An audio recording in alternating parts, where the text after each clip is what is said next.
நல்லா இருங்க, உங்களை சுத்தி இருக்கிறவங்கள நல்லபடியா பார்த்துக்கங்க, நல்லாவே சிந்தனை பண்ணுங்க, நல்லதே நினைங்க, நல்லதே நடக்கும்.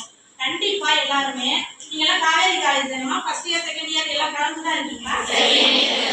எல்லாருமே செகண்ட் இயர் ஸ்டூடெண்ட்ஸ் தான். ஒரு தடவை நம்ம ட்ரஸ்ட்டுக்கு வாங்க.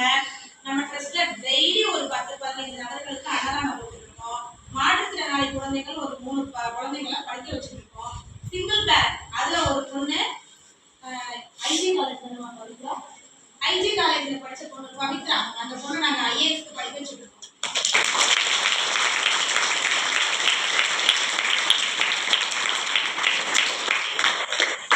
அவ மட்டும் நல்லபடியா படிச்சு ஐஏஎஸ் ஆயிட்டா அது நம்ம ட்ரஸ்ட்டுக்கு கிடைச்ச முதல் வெற்றி.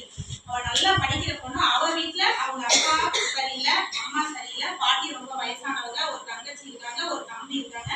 இவ்வளதையும் பார்த்துக்கிட்டு ஒரு அகாடமியில சேர்த்து விட்டுருக்கோம். படிச்சுட்டு இருக்காப்புல. நல்லா படிக்கிற பொண்ணு, நல்ல பொண்ணு. அவளும் திட்டமிடுவா, காலையில சர்ச்சுக்கு போகணும், லைப்ரரி போகணும், அது செய்யணும், பாட்டியை பார்த்துக்கணும். இப்ப சாரோட மிஸ்ஸஸ் இருக்கிறவங்க தான் அவங்க பாட்டி இருக்காங்க, ரொம்ப கேரி பண்ணி பார்த்துக்குவாங்க.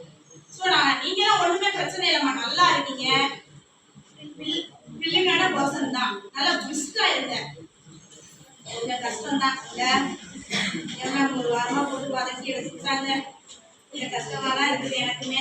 சரி, நீங்க எல்லாருமே நல்லதே நினைங்க, நல்லதே நடக்கும். ஃபர்ஸ்ட் திட்டமிட்டு செயல்படுங்க. நம்ம நினைச்சா எல்லாத்தையும் செய்ய முடியும். செய்ய முடியுங்கிறதே செய்ய முடியாதுங்கிற மாதிரி உட்காந்துருக்கீங்க. சரி, பரவாயில்லடா, எல்லாரும் ஹாப்பியா இருங்க. ஃபர்ஸ்ட் நல்லா திட்டமிட்டு எதா இருந்தாலும் செய்யுங்க. கண்டிப்பா பிளான் பண்ணி எதா இருந்தாலும் பிளான் பண்ணி பண்ணணும். Okay, thank you.